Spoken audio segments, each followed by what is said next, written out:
Assalamualaikum warahmatullahi wabarakatuh.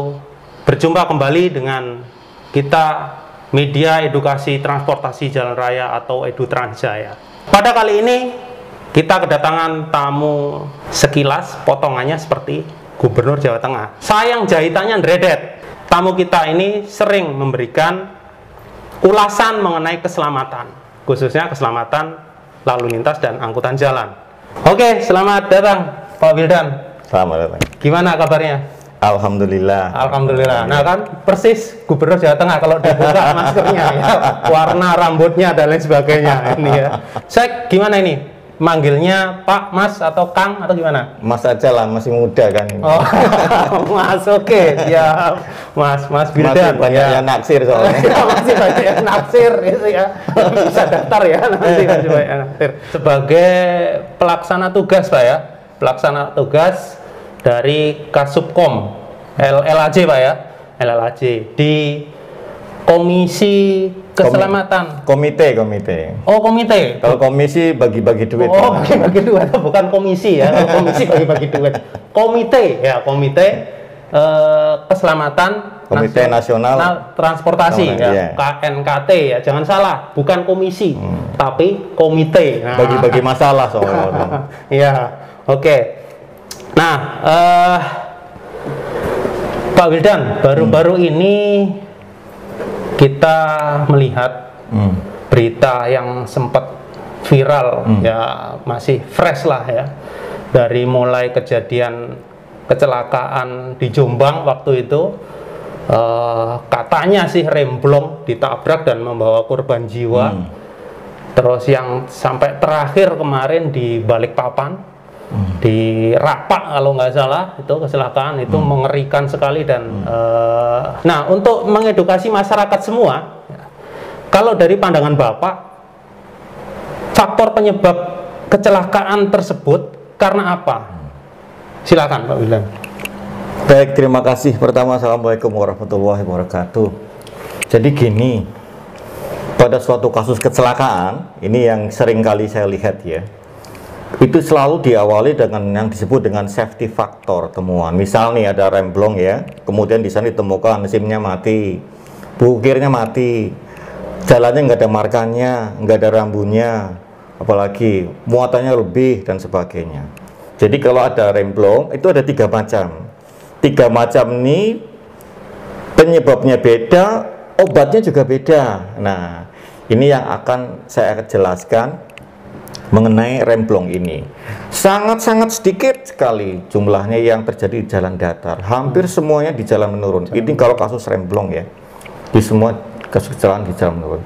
Pertanyaannya, ada apa sih di jalan menurun? Nah, enak gendruwone apa piye? Nah, ini.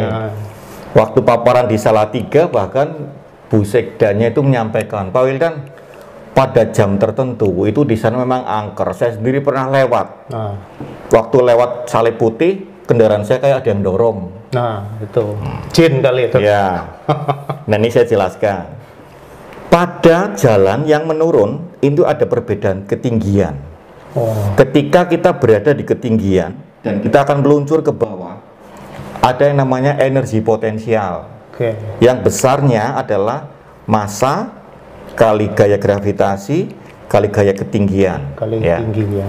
Jadi semakin tinggi tempatnya, semakin besar berat masanya, maka akan semakin besar energi potensialnya. Kalau G kan sama semua. Kemudian ketika dia meluncur, akan muncul namanya energi kinetik. Jadi dia ada dua energi yang bergerak. Satu energi potensial, satunya energi kinetik. Dan energi kinetik itu akan berlipat ketika didorong oleh energi potensial. Makin besar. Jadi seperti kalau kita ibaratkan orang panah ya, semakin kita rentangkan anak panah ini busurnya, maka anak panah akan melesat dengan cepat. Itulah energi potensial. Berarti semakin berat, semakin tinggi, semakin besar. Semakin besar gaya dorongnya. Jadi semakin tinggi tempatnya, semakin berat kendaraannya, semakin besar gaya dorongnya. Jadi perbedaan antara bus dan truk pada saat ngerem di jalan datar dengan di jalan menurun adalah gini. Pada saat di jalan datar, lawannya hanya energi kinetik yang dimunculkan oleh mesin. Ketika direm, energi kinetik itu hilang, selesai. Tapi pada saat jalan menurun, ingat ada energi potensial. Ketika direm, roda berhenti, ini energi potensial terus mendorong, jadi akan dapat perlawanan terus.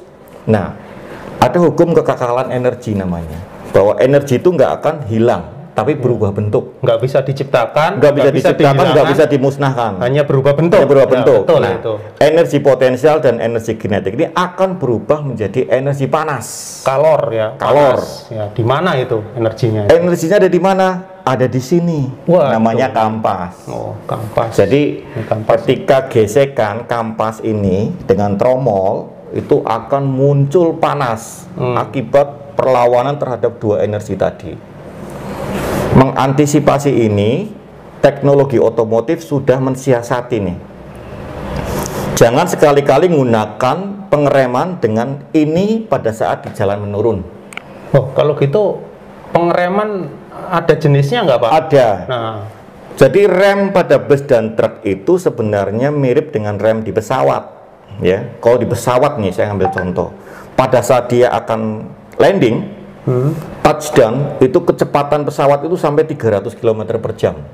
Wah, ngeri juga. Berat itu pesawat itu. Beratnya sekitar 500 ton. Bus sama truk nggak ada apa-apanya itu. Nggak ada apa-apanya. Ya, nggak ada apa-apanya. Pada saat dia meluncur di aspalnya, di landasannya, ketika direm, jelas akan menimbulkan energi yang sangat besar. Betul. Sistem rem roda pesawat sama persis dengan sistem remnya truk sama bus. Sama persis. Pertanyaannya, pernah dengar nggak pesawat remnya belum? Iya ya, sampai sekarang nggak pernah kan? Nggak pernah dengar ini. Kenapa?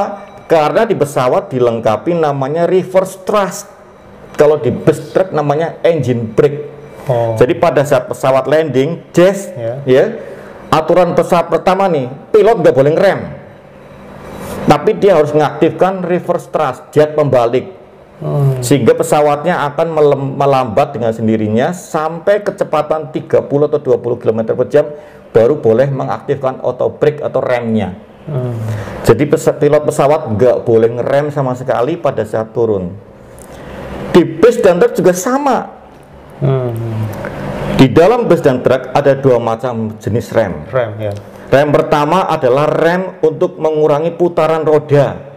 Namanya rem utama, service brake. Oh, service brake ya. Rem utama yang kita tekan itu ya. Nah, yang di kaki itu. Kemudian ada namanya rem pembantu yang untuk mengurangi putaran mesin. Nah, perlu diingat, ketika kendaraan bergerak, putaran mesin ini yang akan mempengaruhi putaran roda. Putaran mesin melambat, putaran roda melambat. Putaran mesin cepat, ini jadi cepat. Jadi kalau ingin melambatkan putaran roda, dilakukan dengan melambatkan putaran mesin. Dan putaran mesin melambatkannya tidak berbasis gesekan. Artinya apa? Kalau kita melambatkan putaran mesin, resiko remblongnya hampir nggak ada. Pakai engine brake tadi. Pakai engine brake, pakai exhaust brake namanya. Jadi rem pembantu. Kalau di truk dan bus, dia semua bus dan truk pasti dilengkapi exhaust brake sama engine brake. Kalau mobil kecil kan nggak ada. Mobil kecil ada namanya engine brake aja, tapi nggak punya exhaust brake. Jadi pada saat pengemudi melalui jalan menurun, pengemudi bus dan truk itu nggak boleh ngegas, nggak boleh ngerem, nggak boleh nginjek pedal kopling. Jadi kakinya nggak boleh nginjak apa-apa. Artinya service brake tadi ya nggak boleh ya? Nggak boleh. Diinjek. Kaki harus free. Oh. Kemudian mata perhatian ke depan dan namanya RPM. Di situ ada jarum RPM. Perhatikan. Di sana ada 3 zona. Zona hijau, zona putih, zona merah. Zona merah ya. Zona hijau itu berarti zona yang paling irit, kemudian zona putih itu torsi paling besar, zona merah itu zona bahaya. Nah, pertahankan jarum itu ada di zona putih. Jangan sampai masuk ke zona merah. Rem boleh diinjak hanya jika jarum ini masuk ke zona merah. Jadi pengemudi pada saat masuk atau sebelum? Pada saat masuk, begitu masuk jarum zona merah, injak remnya, sehingga dia akan balik ke zona putih, lepas lagi, nanti dia di zona putih terus.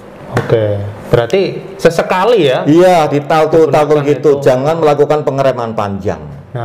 Pengen tahu apa yang penyebabnya? Jadi gini, ketika kendaraan melakukan pengereman panjang, dan ini nggak pernah dilakukan di jalan datar, ini kampas, akan bergesekan dengan tromol. Tromol. Pada saat ini bergesekan dengan tromol, mencapai titik panasnya, temperaturnya, maka akan terjadi perubahan bentuk. Jadi dari sini kampas ini akan berubah bentuk menjadi uap panas. Ini ya, uap karena gesekan terus tadi ya. Iya, kalau digesek dia akan muncul menjadi berubah bentuk, namanya sublimasi. Nah, uap panas ini yang akan meliputi permukaan ini semuanya. Ketika permukaan kampas ini diselimuti oleh uap panas, maka akan terjadi namanya licin sempurna. Jadi yang ketika pengemudi ngerem, kampas nempel tromol, tapi roda masih berputar. Inilah yang disebut dengan brake fading. Oke, fenomena brake fading seperti itu ya. Seperti ini, dan 80% kecelakaan bus dan truk ini adalah karena brake fading. Dia bisa ngerem, tapi nggak bisa menghentikan putaran roda. Nah, seperti pada kasus Sumedang Wado. Jam 8 malam terjadi remblong, jam 5 pagi ketika saya ke sana ini sudah berfungsi lagi. Fungsi sempurna. Jadi masalahnya bukan di remnya. Jadi anggapan orang selama ini nih, kalau ada remblong berarti pengujiannya nggak bener. Betul. Nah, ini keliru. Karena sebenarnya nggak ada masalah dengan remnya. Ini kasus di Balikpapan juga sama. Dia nggak ada masalah dengan sistem remnya. Dia salah menggunakan prosedur pada saat mengemudi itu aja. Tapi sebentar nih Pak Wildan, ada orang yang nggak percaya bahwa kalau rem kampas masih bagus, semuanya masih bagus, nggak mungkin terjadi remblong. Nah itu gimana Pak Wildan? Susah sekali tuh kayak. Iya, karena tadi prinsip kerja dari rem ini adalah gesekan. Gesekan antara kampas dengan tromol. Kita semua tahu ketika sesuatu bergesek akan muncul panas. Betul, tangan aja digesek panas. Ini kalau kita kedinginan. Ketika ini bergesekan dengan kuat, dengan lama, maka akan muncul tadi terjadi sublimasi. Inilah menjadi remblong. Di udara, di pesawat ada namanya aquaplaning yang disebut dengan reverted rubber. Ini sangat berbahaya. Jadi pada saat pesawat landing, di sana ada genangan air sedikit aja. Maka genangan air tadi ketika kelindas roda pesawat, dia akan karena gesekan itu akan merubah air menjadi uap. Uap itu yang akan menyelimuti roda pesawat, dan itu sampai kapanpun nggak akan bisa menghentikan. Artinya pesawat yang remnya blong di bandara itu bukan karena remnya blong, tapi terkena aquaplaning reverted rubber. Oke, kontak antara ban dengan tadi ya. Ada air di atas permukaan. Makanya di sana ada standing water, persyaratan minimal tinggi minimal air yang ada di bandara namanya standing water itu 3 mm. Kalau sampai ada air di bandara 3 mm, bandaranya ditutup. Karena dia berbahaya. Ketat sekali ya kalau. Jadi fenomena uap panas itu menjadi sangat berbahaya, meskipun itu hanya menyelimuti, tapi itu akan menghilangkan traksi dia. Jadi ketika roda pesawat diselimuti uap panas, dia kehilangan traksi dengan landasan, maka dia tergelincir, nabrak. Demikian juga ini, kampas dengan tromol, kalau di sini ada uap panasnya, maka dia akan kehilangan traksi, dia akan licin sempurna, jadi nggak bisa menghentikan putaran. Sehingga pada saat direm itu nggak ada ini ya, nggak ada kontak dengan tromol ya, nggak ada. Ada, jadi direm dapat, ini tetap nempel tromol, tapi sebenarnya antara tromol dengan dia ini ada uap panas. Iya, artinya nggak ada apa? Nggak bisa geseknya, nggak ada gaya gesekannya mu s-nya menjadi 0. Oh, pantes Pak Wildan. Jadi saya baca beritanya yang di Balikpapan kemarin. Itu pengemudinya katanya malamnya ngecek remnya nggak terjadi masalah. Nah paginya itu kejadian. Nah berarti kejadian remblong tadi yang diakibatkan brake fading seketika itu Pak ya? Iya.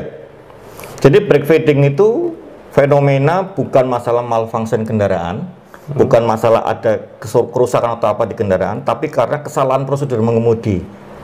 Pengemudinya mengerem dengan menggunakan pengereman panjang, sehingga ini menjadi panas, akhirnya terjadi licin sempurna tadi. Apalagi di turunan panjang itu ya. Nah, karena itu kawan-kawan. Jadi ternyata brake fading ya, remblong itu tadi Pak Wildan mengatakan bahwa penyebabnya karena brake fading, bukan karena masalah teknis kendaraannya ada yang nggak beres, tapi karena kemampuan, kompetensi dari pengemudinya.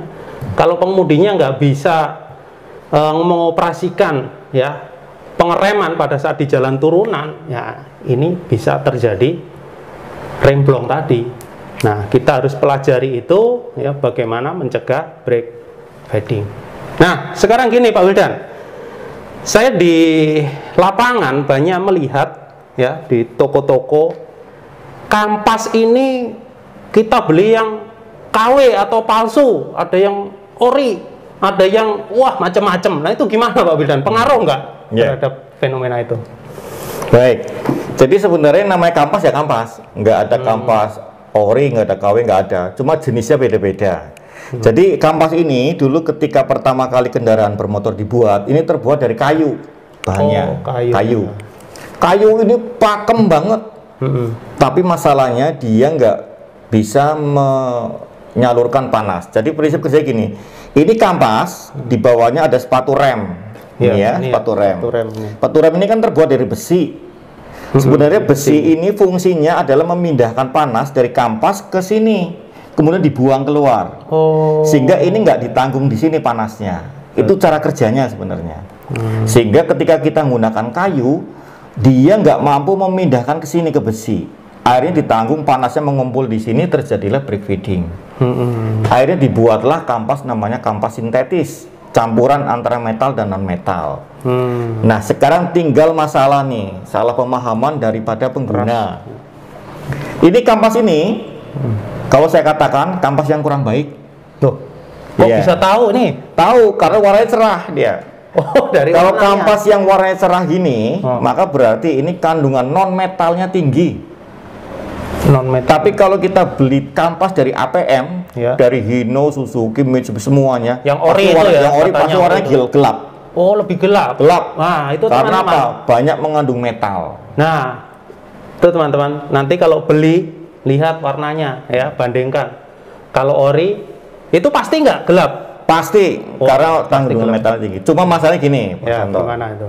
Hampir semua pengemudi nggak akan mau pakai kampas dari APM, karena kampas dari APM yang warna gelap nggak begitu pakem dibandingkan yang ini. Kalau ini lebih pakem dibandingkan dengan yang banyak metalnya. Jelas karena ini kandungan non metalnya tinggi. Tadi saya katakan kalau kayu itu lebih pakem daripada besi. Pada saat bergesekan dia lebih bisa menahan. Nah, kampas ini jauh lebih pakem. Penyakitnya satu, dia cepat panas, itu aja. Karena banyak metalnya tadi. Karena banyak non metalnya. Non metalnya. Iya, jadi ini yang warnanya cerah, non metalnya tinggi, tapi jauh lebih pakem dibandingkan yang warnanya gelap. Yang gelap banyak metalnya. Banyak metalnya. Yang banyak metalnya dia akan cepat memindahkan panas ke sini. Dibuang. Transfer panas ya ke sini ya. Waktu saya sampaikan, ini masalahnya adalah di cara mengemudi sopir bus yang ofensif dia. Maksudnya ofensif gimana ini? Kawan-kawan kan semuanya. Nah, Bapak Ibu perhatikan kalau bawa bus, itu sopir bus itu kalau lagi mendahului itu nempel di belakangnya persis dia. Ya, sering itu saya ngelihat itu. Dia membutuhkan pengereman yang sangat-sangat optimal seperti mobil kecil. Ya. Makanya dia kemudian menggunakan rem-rem kayak gini yang pakem. Karena menggunakan rem yang hitam nggak akan bisa dia. Pasti jaga jarak ya. Jadi sebenarnya kalau kita berlatih defensive driving, rem yang hitam itu yang bagus. Tapi ketika pengemudinya nggak paham defensive driving, dia ofensif, rem ini yang dianggapnya bagus, padahal rem ini berbahaya. Bahayanya selain itu tadi cepat panas karena tidak bisa mentransfer panas, apalagi Pak kira-kira? Sebenarnya nggak ada masalah. Selama ini ada pemahaman yang keliru ya. Ketika saya tanya ke mekanik, ke pengemudi disampaikan, Pak, kalau saya pakai kampas rem yang gelap, itu nanti ada residual Pak katanya.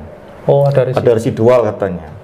Saya sampaikan residual itu muncul kalau ternyata tromolnya itu berubah bentuk, namanya oval atau gentong, ngantong gitu ya. Ngantong itu ya. Kawan-kawan pasti jadi pernah ngantong itu. Ngantong itu. Tromol itu harusnya R-nya 1. Ketika dia oval, maka akan muncul R-nya 2. sehingga terjadi ketika ini masuk ke R yang pendek. Sebentar nih, Mas.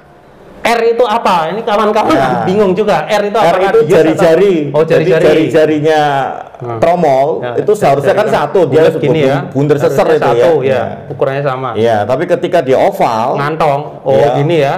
Maka R-nya di dua kan, ada R pendek, ada yang pendek, ini ada yang panjang. Oke. Ketika ketemu R yang pendek, ini akan ngerem sebelum waktunya. Sehingga terjadi residual tadi. Ini yang menyebabkan tromol panas, ya. Apa yang menyebabkan tromol berubah bentuk? Yaitu kebiasaan pengemudi pada saat panas disiram air. Nah, ini kawan-kawan, saya sering lihat nih di video-video YouTube atau ini kejadian-kejadian panas langsung disiram. Nah, ini ternyata nggak boleh, menyebabkan ngantong tadi, Pak ya? Iya. Nah, karena besi pada saat dia lagi panas, merah, ketika disiram air maka dia akan berubah bentuk. Sama seperti orang bikin keris atau pedang gitu. Nah, panasnya kenapa? Nah, ini kampas ini seperti ini biasanya dipasangnya pakai manual, dipantek. Ada keling-kelingnya ya. Kalau kampas yang dari APM itu biasanya dipres. Nah, ketika dipantek, kedalamannya lain-lain sebenarnya. Tenaganya manusia yang ngukul beda-beda. Ketika ini hampir habis, nanti ada salah satu yang nonjol karena tingginya nggak sama. Nah, ini saya sering temukan ada goresan kayak parutan di dalam tromolnya. Padahal ini keling ini pada saat bergesekan dengan ini akan menimbulkan panas yang sangat tinggi. Kemudian sepertinya menganga itu airnya ke pengemudi menyiram. Nah, mereka sering terlambat mengganti kampas ini, kemudian paku kelingnya ada yang keluar, kemudian garuk permukaannya. Itu saya temukan pada kasus di flyover Kretek. Di sana tromolnya seperti digaruk dan ada di sininya udah keluar pakunya kebandingan yang lain. Gitu ya? Iya, jadi kayak digaruk karena gesekan antara paku keling dengan tromolnya. Ini yang menyebabkan menjadi panas, kemudian pengemudi mengambil jalan pintas, disiram pakai air. Oke, kalau begitu untuk tromol ini kalau Pak Wildan merekomendasikan yang bagaimana supaya ya untuk memperkecil faktor remblong tadi? Sebaiknya yang pertama gunakan kampas bawaan dari APM. Carilah yang warnanya gelap, yang original lah. Ya, yang kandungan metalnya tinggi. Ya, jadi carilah kampas yang kandungan metalnya tinggi. Entah belinya di mana atau siapa ngeluarin nggak ada masalah. Tapi di sini warnanya agak mengkilap hitam. Ya, ini akan cepat memindahkan panas ke sini. Sehingga ketika ini bergesekan panasnya langsung dibuang ke sini keluar. Ini nggak ada masalah. Tapi masalahnya nanti pengemudi harus belajar defensive driving. Dia harus paham teknik mengerem mobil bus dan truk berbeda dengan mobil pribadi. Mobil pribadi ada kucing di depan, direm berhenti. Bis nggak bisa, dia harus jarak dulu. Karena berat mungkin. Berat. Jadi ingat, gaya itu berbanding lurus dengan massa dan percepatannya. Jadi semakin besar massanya, maka gaya yang kedepannya makin besar. Jadi gaya pengeremnya juga harus lebih besar. Jadi nggak bisa bis itu berhenti mendadak, itu susah. Dia harus ini. Nah, itu namanya defensive driving. Mereka bisa mensiasati itu kalau ininya diganti pakai yang seperti ini yang cerah. Ini pakem banget. Nempel tadi ya? Iya, ini pakem banget, tapi akan berbahaya pada saat dia dipakai di jalan menurun. Oh, gitu. Jadi faktor kampas ini juga berpengaruh ya terhadap remblong itu ya, kawan-kawan ya. Faktor kampas ini juga pengaruh, tapi yang pengaruhnya paling besar adalah faktor pengemudinya. Iya. Betul ya? Pengemudinya, kompetensinya ya, bisa nggak melakukan operasional pengereman tadi. Di samping itu gini, ini ada masalah juga. Mekanik dan pengemudi itu sering salah pemahaman. Yang diukur itu tebal kampas, kempasnya masih tebal. Ini masih tebal ini. Nggak apa-apa, jalan aja. Sebenarnya bukan. Yang diukur itu jarak antara kampas ini dengan tromol. Jadi ada gap sini. Ada tromol sini. Itu ada standarnya. Jarak kampas dengan tromol itu nggak boleh lebih dari 0,5 mm. Tipis jaraknya banget, tipis banget, nggak boleh. Itu nanti diukur namanya fuller tuh ngukurnya. Ya, kalau mobil-mobil modern sekarang udah automatic slack adjuster, dia maju sendiri. Nah, ketika jarak itu jauh, maka mekanik harus menyetel ini dimajukan. Ketika dimajukan sudah pol, kemudian tetap masih jarak, berarti kampasnya sudah tipis, harus diganti. Jadi di sini standarnya bukan tebal tipisnya kampas, tapi adalah jarak antara kampas ini dengan tromol. Kalau jaraknya nggak terpenuhi, maka dia harus diganti. Nah, sekarang apa bahayanya kalau jarak kampas dengan tromol ini di luar standarnya? Sekarang kita cerita kasus kecelakaan di Balikpapan ini. Temuan KNKT menunjukkan pada menjelang turunan, pengemudi sudah nggak bisa nginjek pedal remnya lagi, keras. Ketika dia melihat tekanan anginnya sudah di angka 5 bar tekor. Oh, 5 bar. Iya, jadi indikatornya dashboard dia udah 5 bar, makanya dia nggak bisa nginjek pedal rem, pedal kopling nggak bisa. Ketika dia mau mindahkan gigi nggak bisa, masuk ke gigi netral sehingga terjadilah remblong. Dari keterangan pengemudi saya curiga langsung. Coba dicek gap kampas dengan tromolnya. Ternyata benar, gap kampas dan tromolnya lebih dari 2 mm. Kasus ini terjadi di flyover Kretek, kecelakaan bus Purnamasari, kecelakaan truk di Bawen, ya. Ketika pengemudi melalui turunan, dia ke tekor anginnya, nggak bisa nginjek pedal remnya, nggak bisa diinjek karena keras. Itu sebabkan karena adanya jarak antara tromol dengan kampas yang terlalu jauh. Saya analogikan gini, kalau kita manggul karung isinya 20 kilo, jarak 10 meter dengan 100 meter tentu lebih capek atau tenaganya lebih banyak yang 100 meter kan. Jadi kalau kampas dengan tromol dengan jarak 0,5 mm, dia seharusnya sekali nginjek rem hanya memerlukan 0,3 bar saja. Pada saat jaraknya 2 mm, maka angin yang diperlukan untuk menekan kampas, menekan tromol itu lebih dari 1 bar. Oke. Jadi gini teman-teman, tadi jarak antara kampas dengan tromol ini harus diperhatikan juga. Ya, jangan sampai terlalu jauh.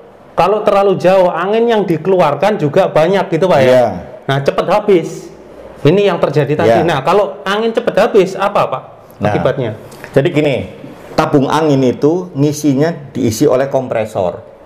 Kompresor itu akan ngisi tabung angin pada saat melalui putaran mesin yang tinggi dia. Jadi pada saat pengen cepat ngisi, maka harus banyak ngegas, gitu, nanti ngisinya cepat. Pada saat putaran rendah, dia ngisinya sedikit, ya. Jadi kalau pada saat kita lalui jalan turunan, kita nggak ngegas sama sekali, maka angin ini nggak akan tersuplai. Tapi kalau pada jalan datar, itu karena isi angin akan ngegas, jadi dia standar terus. Angin ini akan dibuang pada saat kita ngerem dibuang, tapi nanti akan diisi lagi biasanya, yang karena ada main ngegas. Tadi. Pada jalan menurun kita kan nggak pernah ngegas. Iya, kalau prosedur yang benar. Tadi. Dan sekalipun nggak benar, pakai gigi tinggi, tetap nggak ngegas. Pasti hanya main rem aja. Karena gaya energi potensial sudah didorong tadi ya. Jadi pengemudi nggak akan ada yang berani ngegas. Dia pakai gigi tinggi, jalannya banter, itu bukan ngegas dia. Putaran mesinnya masih standar, maka dia suplai anginnya sedikit. Dia ngerem terus, sekali ngerem dia buang angin. Nah di sini bahayanya, pedal rem itu sebenarnya kekuatan untuk mendorong kampas menyentuh tromol, dia butuh kekuatan sekitar 200 kg. Kaki manusia itu nggak kuat sebenarnya untuk dorong itu. Oleh sebab itu dibantu oleh tekanan angin ini. Ketika tekanan angin itu kurang dari 6 bar, maka dia nggak bisa membantu manusia. Itu yang dirasakan oleh pengemudi, kakinya nggak bisa nginjek, rasanya keras, bagel. Jadi pedal rem sama pedal kopling itu nggak bisa diinjek, keras banget. Dia nggak akan mampu kakinya. Karena nggak ada bantuan angin tadi nggak ada. Jadi bantuan angin hanya bisa diberikan pada saat dia tekanannya 6 bar. Kurang dari itu dia nggak bisa bantu. Nah, kalau ada indikator nih ya di dashboardnya.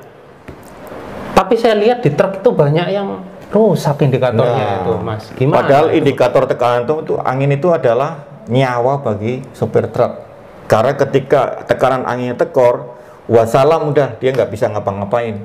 Kopling nggak bisa diinjek, rem nggak bisa diinjek. Berarti kalau gitu indikator ini penting ya? Penting banget. Itu nyawanya pengemudi. Jadi pada saat masuk dinyalakan, tunggu dulu. Itu lampunya, indikatornya, jarumnya harus paling nggak di 10. Dia harus di angka 10. Jadi kalau 10 udah aman, udah jalan. Jadi jangan buru-buru berangkat, tunggu aja sampai 10. Selesai baru jalan. Karena tadi di angka di bawah 6, maka sistem rem nggak akan bisa berfungsi. Nah, kan rem pada saat di turunan dipakai terus ini, Mas. Ya. Nah, itu standar berapa kali ngerem bisa habis itu? Tadi ada standar itu. Ini tergantung dari jarak tadi. Makanya tadi saya katakan ketika truk yang kecelakaan di Balikpapan, jarak antara kampas dengan tromol itu lebih dari 2 mili. Berarti dia hanya diberi kesempatan maksimal 3 kali injakan, sesudah itu dia nggak akan bisa ngerem lagi. Waduh, ngeri sekali tuh. Sekali nginjak 1 bar, sekali 2 kali nginjak, jadi dia habis dari katakanlah 10, 9, 8, atau biasanya 9, 9, 8, 7, 6 selesai. 6 setelah itu diinjek udah keras. Udah, jadi kepada saat 6 bar pasti akan bunyi alertnya gitu ya, atau lampunya nyala. Kalau udah gitu berarti udah kampas rem nggak bisa diinjek. Jadi makanya pengemudi harus tahu jangan sampai tekanan angin itu sampai ke 6. Pertahankan minimal di 7. Begitu dia turun terus, lebih baik berhenti. Jangan terusin, berarti ada masalah nih mobil nih. Jadi kalau sudah turunnya terlalu ekstrim, iya, nah itu segera berhenti. Nah, setel ini dimajukan lagi karena ini penyebabnya di sini. Nah, nih kawan-kawan, khususnya para pengemudi truk nih harus tahu juga ya berapa sekali ngerem tekanan angin turun ini. Jangan kita hanya ngerem aja. Jadi kompetensi itu juga penting. Nah, kompetensi itu didapat dari mana, Pak Wildan? Pelatihan-pelatihan selama ini bagaimana ini? Ini dia. Jadi pengetahuan tentang penggunaan engine brake, penggunaan exhaust brake, pre-inspection, memeriksa gap kampas dengan tromol dan sebagainya, itu selama ini memang belum pernah disampaikan.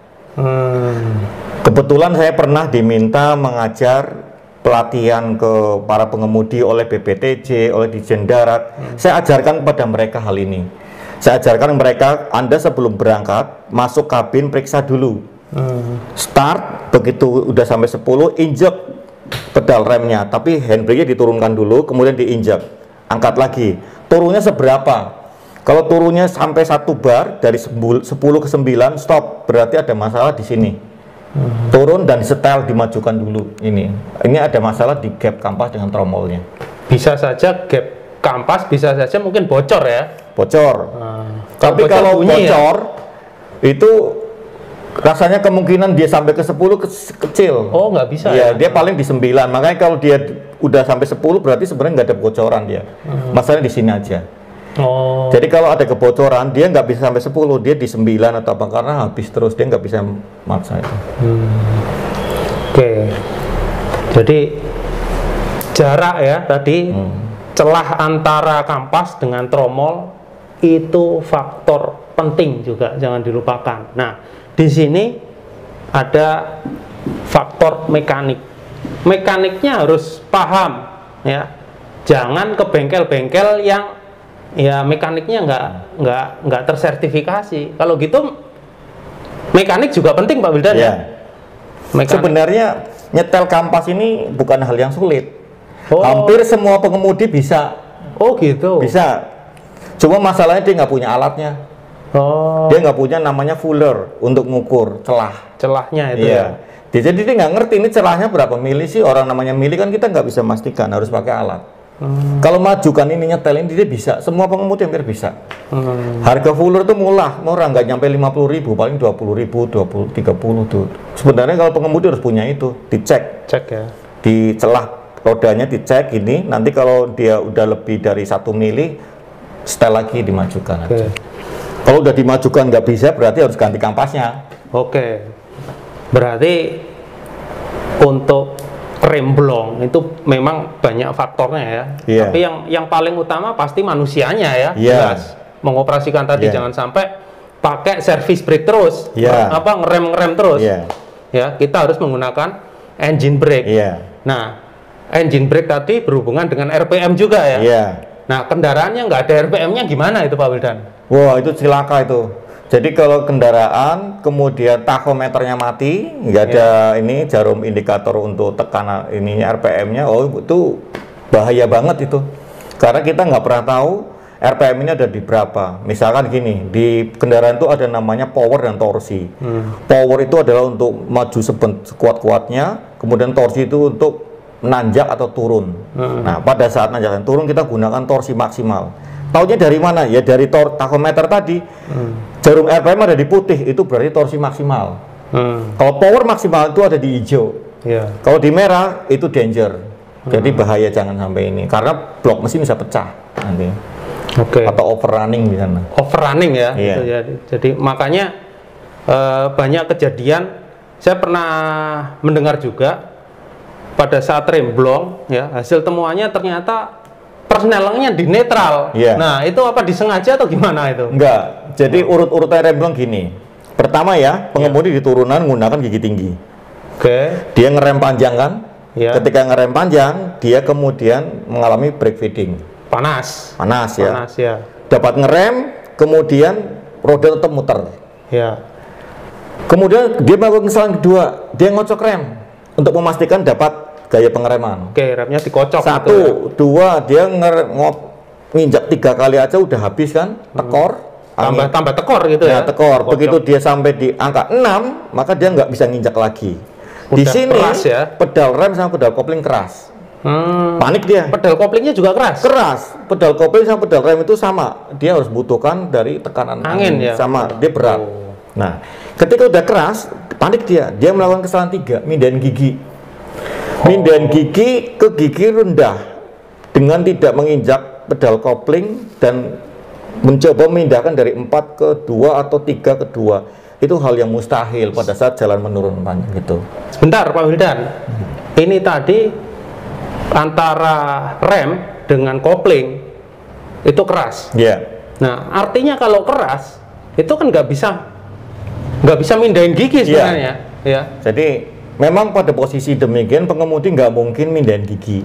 Tapi ditemukan netral. Dia maksa gitu kan? Maksa dia maksa mindahin gigi. Nah, teknologi otomotif itu udah mengamankan. Kalau ada pengemudi melakukan hal demikian, pasti dimasukkan ke netral. Karena ketika masuk, maka akan roda giginya akan rompal, udah hancur. Jadi dia mengamankan pasti masuk netral. Maka semua kasus remblong pasti saya temukan di gigi netral. Karena itu upaya terakhir pengemudi. Dia mencoba memindahkan ke gigi rendah, tapi hal itu nggak mungkin terjadi. Pasti masuk ke netral. Nah, ini nih ya. Banyak media yang memframing seolah-olah pengemudinya ini memang sengaja untuk mendapatkan efisiensi.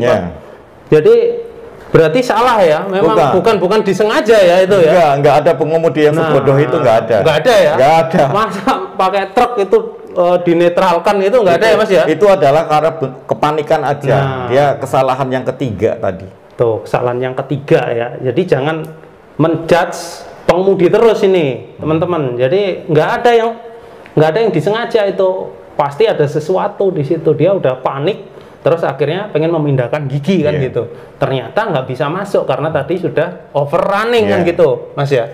Jadi gini, itu kalau di ilmu safety namanya katastrof ya. Jadi kesalahan pertama akan memicu kesalahan kedua. Kesalahan kedua akan memicu kesalahan ketiga, dan itu yang fatal udah.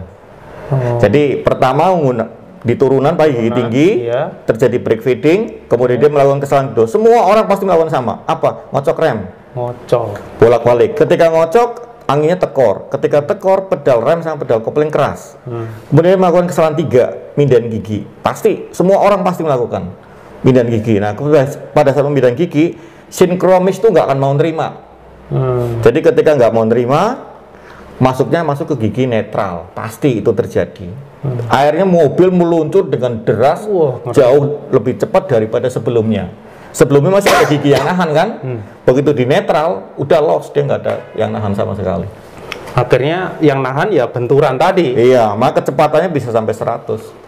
Dari beberapa kecepatan remblong kita deteksi pakai ini, ada nangkep dengan CCTV, kecepatannya sampai 100 km/jam. Waduh, ngeri sekali itu kalau ditabrak kecepatan 100, apalagi kemarin itu berhenti di lampu merah, ya, nggak memperhatikan belakang, ya memang kita harus patuh terhadap lampu kan, merah berhenti, dihajar dari belakang. Jadi yang di Cipularang contoh, kecepatannya 120 km/jam. 120 km/jam. Belum. Waktu itu kan ngomong pengemudinya ugal-ugalan. Saya katakan nggak mungkin sebuah dump truck maupun tronton lari 120 itu nggak mungkin kalau dalam kondisi normal ya. Karena final gear truck itu udah disetel sebenarnya. Dia mampu gendong tapi nggak mampu lari. Jadi dalam kondisi kosong aja dia hanya maksimal lari 90. Apalagi kalau ada isinya. Itu truk ya? Truk. Semua truk. Jadi dia mampu lari, mampu gendong tapi nggak akan mampu lari. Dalam kondisi kosong aja dia nggak akan mungkin lebih dari 100. Memang didesain untuk torsi yang besar. Didesain hanya torsinya yang gede. Supaya kuat naik ya? Iya, dia kuat nanjak, kuat turun dengan muatan yang besar. Ketika dia bisa lari di atas 100, itu bukan karena pengaruh mesin, tapi karena pengaruh energi potensial tadi. Pada saat turun, kemudian giginya udah netral, artinya dia benar-benar hanya roda yang bergelinding, nggak ada yang menahan sama sekali. Jadi dia kecepatannya bisa sampai 120. Nah ini masalahnya nanti melebar kemana-mana. Ini contohnya di tol, di tol truk-truk besar itu disalahkan. Kenapa jalannya pelan? Ya memang kecepatannya nggak bisa 100 Pak ya. Kecepatan truk pada saat dimuati itu nggak akan mungkin lebih dari 50, nggak mungkin dia. Kecepatannya maksimal 40. Saya pernah ditanya, Pak, kalau kecepatannya 60 nggak bisa nggak? Bisa, tapi dia kayak buang solar. Nah, yang terakhir nih, Mas, terkait jalannya kan menurun ini, panjang jalan-jalan menurun. Nah, apakah jalan ini harus dikerok, diratakan, atau bagaimana supaya tidak terjadi kecelakaan yang serupa? Kalau masalah jalan turun itu sekarang kan itu kan bawaan dari yang lama ya. Jadi kalau kita buat jalan lingkar atau menurunkan itu nanti biayanya sangat besar sekali. Jadi ya cara paling efektif kita pasang papan peringatan, gunakan gigi rendah berkali-kali serta memberikan edukasi kepada pengemudi. Kalau melalui jalan menurun, gunakan engine brake dan exhaust brake. Jadi sebenarnya jalan menurun juga nggak ada masalah karena teknologi otomotif sudah mempersiapkan itu. Yang jadi masalah kan sekarang pengemudinya nggak tahu cara makainya. Oke, terima kasih nih Pak Wildan, ilmunya sangat bermanfaat dan padat sekali. Tadi kita sudah membahas terkait fenomena kecelakaan-kecelakaan yang selalu berulang, remblong. Nah, sekarang kira-kira statement terakhir apa nih Pak Wildan untuk teman-teman yang ada di rumah semua? Keselamatan adalah terhindarnya seseorang dari resiko terjadi kecelakaan. Jadi kalau nggak pengen celaka, gampang dipelajari resikonya dan dihindari. Jadi di sini para pengemudi, para pengusaha, para mekanik, para aparatur pemerintah, pelajari resikonya, pahami resiko yang menyebabkan orang celaka, kemudian kendalikan. Itulah program keselamatan. Oke, terima kasih Pak Wildan. Baik teman-teman, saya terima kasih sekali kepada Pak Wildan dan teman-teman semua sudah setia menonton video dari awal sampai akhir tadi. Kita sudah membahas sampai solusinya sudah secara gamblang, tinggal kita mengimplementasikan. Keselamatan tanggung jawab kita bersama. Kita harus mewujudkannya, bukan hanya berupa slogan. Demikian, terima kasih atas waktunya. Wassalamualaikum warahmatullahi wabarakatuh. Sampai jumpa kembali.